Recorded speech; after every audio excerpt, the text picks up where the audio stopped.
Yang pertama yaitu uji hipotesis. Hipotesis adalah dugaan atau jawaban sementara yang kita tentukan untuk dibuktikan kebenarannya. Karena hipotesis merupakan dugaan, maka perlu dilakukan pengecekan apakah dugaan tersebut benar atau salah.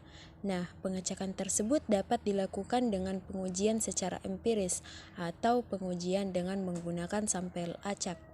Pengujian dengan menggunakan data sampel acak terkait dengan parameter populasi disebut juga dengan uji hipotesis. Selanjutnya yaitu jenis hipotesis statistik. Ada dua jenis hipotesis statistik, yaitu yang pertama hipotesis nol disimbolkan dengan H0, yang kedua hipotesis alternatif yang disimbolkan dengan H1.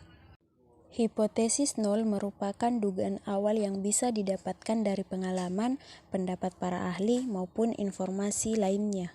Sedangkan hipotesis alternatif merupakan lawan dari hipotesis nol.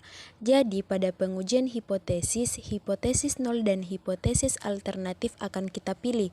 Kira-kira dugaan mana yang benar? Apakah dugaan dari hipotesis nol atau dugaan hipotesis alternatif? Adapun jenis pengujian hipotesis terbagi ke dalam dua bagian. Yang pertama, uji hipotesis satu arah yang terdiri dari uji hipotesis sisi kiri dan uji hipotesis sisi kanan. Dan yang kedua, uji hipotesis dua arah. Untuk uji hipotesis satu arah sisi kiri, hipotesis nolnya adalah theta lebih besar sama dengan theta nol. Theta disimbolkan untuk parameter populasi, dan theta nol adalah nilai parameter populasi untuk dugaan awal. Kemudian untuk uji hipotesis satu arah sisi kanan, hipotesis nolnya adalah theta kurang dari sama dengan theta nol. Untuk uji hipotesis dua arah, hipotesis nolnya adalah theta sama dengan theta nol. Kemudian untuk uji hipotesis alternatif, pada sisi kiri simbolnya hipotesis alternatif theta kurang dari theta nol. Selanjutnya, contoh penentuan H0 dan H1 pada pengujian hipotesis. Contoh pertama, menurut seorang ahli sosial kependudukan, rata-rata pengeluaran penduduk desa per bulan kurang dari 3 juta. Apakah hal itu benar? Contoh penentuan H0 dan H1 pada pengujian hipotesis.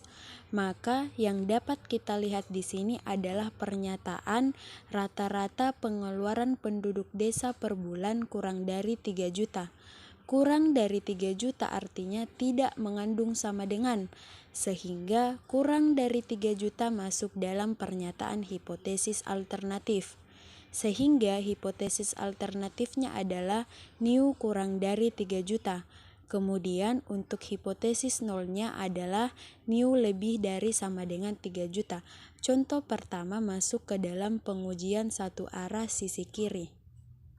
Contoh kedua, menurut seorang dokter paru-paru, proporsi orang yang kanker paru-paru akibat merokok lebih dari 30%. Apakah hal itu benar? Nah, dapat kita lihat di sini lebih dari 30%, tidak mengandung sama dengan, sehingga pernyataan ini termasuk hipotesis alternatif. Jadi, hipotesis alternatifnya adalah P lebih dari 30%, untuk hipotesis 0, P kurang dari sama dengan 30%. Contoh kedua ini termasuk ke dalam pengujian satu arah sisi kanan. Menurut sebuah artikel, rata-rata jantung berdetak sebanyak 60 kali per menit. Apakah itu benar? Nah, yang dapat kita lihat di sini adalah rata-rata jantung berdetak sebanyak 60 kali per menit. Artinya mengandung sama dengan. Karena mengandung sama dengan, maka pernyataan ini masuk ke dalam hipotesis nol. Hipotesis nolnya adalah nu sama dengan 60, kemudian hipotesis alternatifnya adalah nu tidak sama dengan 60 dan masuk ke dalam pengujian dua arah. Kemudian penentuan wilayah kritis, wilayah tolak H0 dan pengambilan keputusan. Uji hipotesis satu arah kiri untuk uji hipotesis rata-rata. Dengan hipotesis nolnya adalah nu lebih besar sama dengan nu nol, dan H1 atau hipotesis alternatifnya yaitu nu kurang dari nu nol. Luas di bawah kurva menunjukkan besarnya peluang menolak H0 dan juga gagal menolak H0 di bawah asumsi. Untuk uji hipotesis satu arah kiri, maka wilayah tolak H0 atau wilayah kritis ada di sebelah kiri, di mana besarnya adalah alfa, dengan batas nilai kritis, di mana nilai kritis ini adalah nilai yang diperoleh dari tabel Z. Tanda negatif nilai kritis dan nilai Z hitung disebabkan karena nilai peubah acak pada kurva normal yang ada di sebelah kiri bernilai negatif. Keputusan tolak H0 dapat dilakukan jika nilai Z hitung yang dimiliki berada pada wilayah tolak H0, atau dengan kata lain, kita akan menolak H0 jika nilai Z hitung lebih kecil dari nilai kritis yang diperoleh.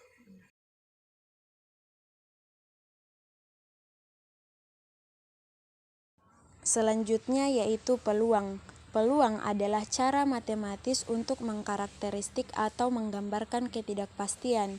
Jika suatu ruang sampel mempunyai NS elemen dan suatu event E mempunyai NE elemen, maka probabilitas E adalah PE sama dengan NE dibagi NS. Selanjutnya yaitu peluang bersyarat. Peluang akan bersyarat karena eventnya sudah dibatasi. Jika event pembatas itu A dan event yang probabilitasnya ingin dihitung adalah B, maka peluang bersyaratnya adalah P dalam kurung B A sama dengan P dalam kurung A irisan B dibagi PA. Dalam P dalam kurung BA, event A adalah kejadian yang terjadi terlebih dahulu atau yang diamati lebih dulu, baru kemudian B.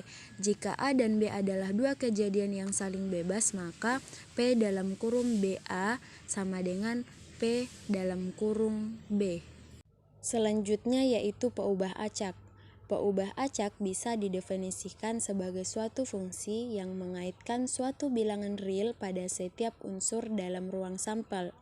Peubah acak dinyatakan dengan huruf besar, misalnya X, sedangkan nilainya dinyatakan dengan huruf kecil padanannya, misalnya X. Adapun beberapa sebaran peluang distrik, yang pertama distribusi Bernoulli, yang kedua distribusi binomial, yang ketiga distribusi Poisson, yang keempat distribusi hipergeometri, yang kelima distribusi binomial negatif, dan yang keenam yaitu distribusi geometri. Adapun sebaran peluang diskrit dan sebaran peluang kontinu. Yang pertama yaitu sebaran peluang diskrit. Distribusi peluang diskrit adalah suatu ruang sampel yang mengandung jumlah titik sampel yang terhingga, atau suatu barisan unsur yang tidak pernah berakhir, tetapi yang sama banyaknya dengan bilangan cacah. Yang kedua yaitu sebaran peluang kontinu. Distribusi peluang kontinu adalah peubah acak yang dapat memperoleh semua nilai pada skala kontinu. Sedangkan ruang sampel kontinu adalah bila ruang sampel mengandung titik sampel yang tak terhingga banyaknya. Dan yang terakhir yaitu sebaran peluang normal baku. Distribusi normal baku juga disebut dengan distribusi Z.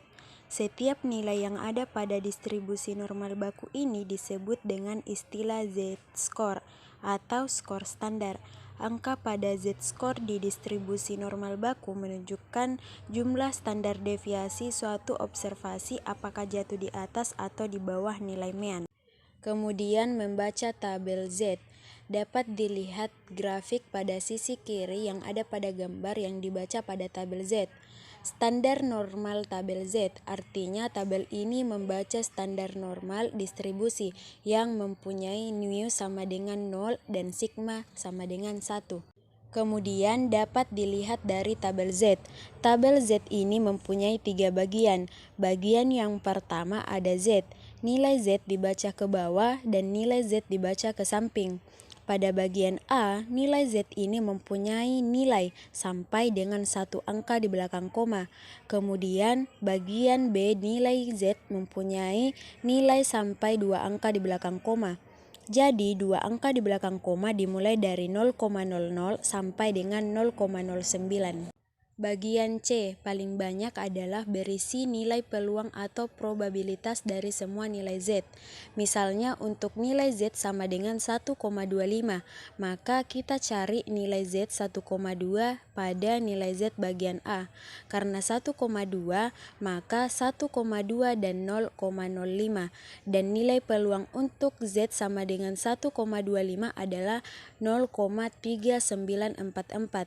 Maksudnya adalah luas daerah di bawah kurva yang berwarna biru di antara nilai Z sama dengan 0 sampai dengan nilai Z sama dengan 1,25 adalah 0,3944.